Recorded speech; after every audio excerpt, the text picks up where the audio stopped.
More good news for Herman Cain after taking the lead in yesterday's NBC News Wall Street Journal national poll of Republican voters. He now has the lead in the all-important primary state of Florida. In a new poll from the American Research Group, Cain has 34%, Romney has 28%, Newt Gingrich has 11%, and Rick Perry comes in fourth with just 5%. Cain is already imagining who would serve in his cabinet as his vice president, as he did today on a conservative radio show.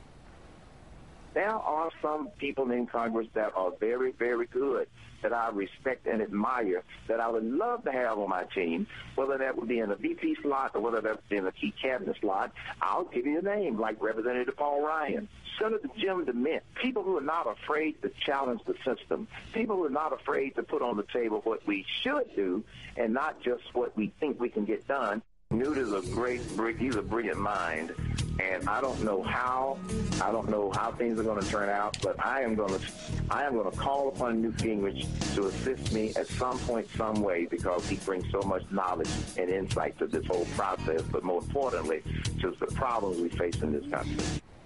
And Cain's 999 tax plan is finally getting a closer look by the media. As we showed you here last night, it includes, almost as an afterthought, abolishing Social Security and Medicare.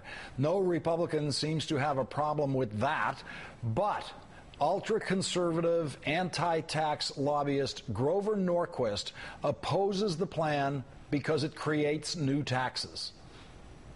It's like having 3 needles in your arm taking blood out. It's much more dangerous than just one. And because he has a transition period where you have these 3 taxes and then he wants to go to a retail sales tax, what if the Democrats win the House, the Senate, or the presidency during the transition period and say, let's keep all 3? All 3 would grow over time. Here's how Cain describes the advisor who developed his tax plan. My advisors come from the American people. Now, I will have some experts. One of my experts that helped me to develop this is a gentleman by the name of Rich Lowry out of Cleveland, Ohio. He is an economist, and he has worked in the business of wealth creation most of his career. Rich Lowry out of Cleveland, Texas, is one of the economists that I have used. He's been my lead economist on helping to develop this. Rich Lowry may be from Ohio, but he is not an economist. He's an employee at the Wells Fargo branch in Pepper Pike, Ohio. In an interview with Bloomberg, Lowry was asked about his credentials. He said, quote, "When people say, well, you're not an economist, you've not even set foot in a faculty lounge, what could you possibly know about economics? I'm not holding myself out to be that.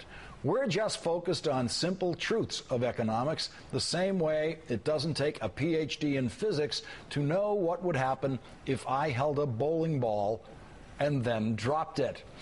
Just a short time ago on CNBC's Kudlow Report, Lowry added this detail.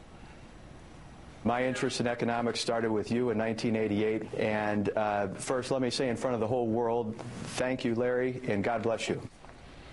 The Huffington Post thinks Rich Lowry may have lifted the 999 idea. It might be a bigger Republican plagiarism scandal than Scott Brown cutting and pasting part of an Elizabeth Dole campaign speech into his personal message on his congressional website. The idea of the 9% taxes was used in the SimCity virtual reality game, as you can see in this screen grab from the 2003 edition. Joining me now is Sam Stein, political reporter for the Huffington Post. Sam, congratulations to the Huffington Post for getting to the bottom of the 999 plan and where it came from. It doesn't get stranger than this in the politics of economics in our country to have that screen grab being relevant to the story, but also this advisor to Herman Cain who has no training in what it is he's talking about, no experience with it, and says in his mind that this is very simple. This is as simple as the physics of dropping a bowling ball. Yeah.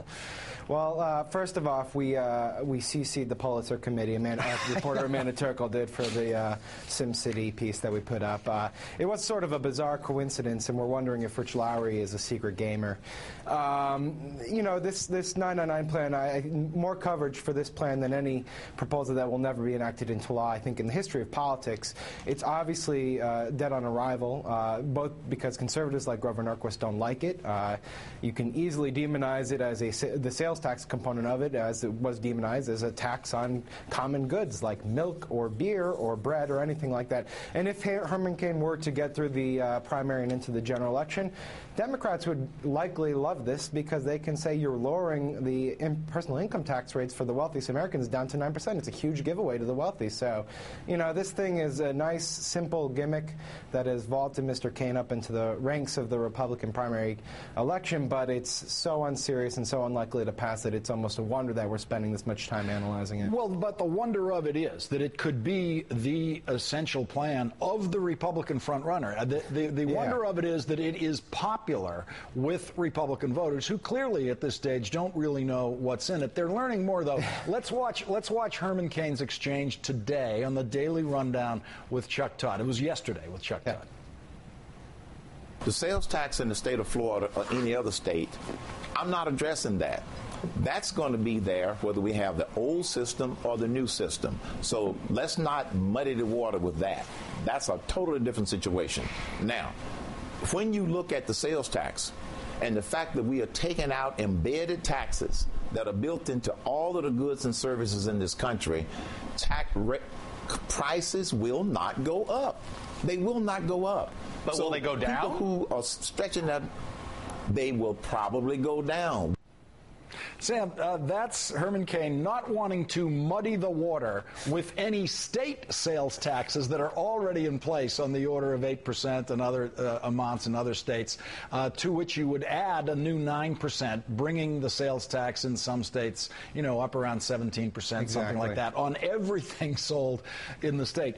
Muddy the water if you mention state sales taxes. These are minor details. Right. I mean, it does feel like he's sort of improvising this, right? I read somewhere that he was going to make an exemption for charitable deductions, and then, as new issues are raised, he keeps making exemptions for them as well. What we have here is a candidate who is taking advantage of a particularly nice niche, in which is that there is no one else to be the anti-Mitt Romney. And these are very soft poll numbers that I think Herman Cain is sitting on. And it doesn't take a genius to dig into his biography to find things that can make it very complicated for him to actually stay on these poll numbers. It's not just the tax. I mean, we looked at his 2004 Senate campaign, for instance, the social issues. And this might go over well in a Republican electorate, but he called gays godless. He said that Planned Parenthood was in the business, or suggested Planned Parenthood was in the business of eugenics. I mean, this is someone that holds fairly radical beliefs, and as soon as a little bit of money is devoted by the Romney campaign or any other campaign to digging up these types of things, I have a feeling that Mr. Cain will probably go as fast down the polls as he went up them. Yeah, I'm going to dig deeper into 999 later tonight in the show. In fact, I think every night I'm going to be turning over a new page of 999 in this show. Why doesn't anyone go 888 is my question. There's a lot of fun to be had in this plan. Sam Stein, thank you very much for joining me tonight. Thanks, Lawrence.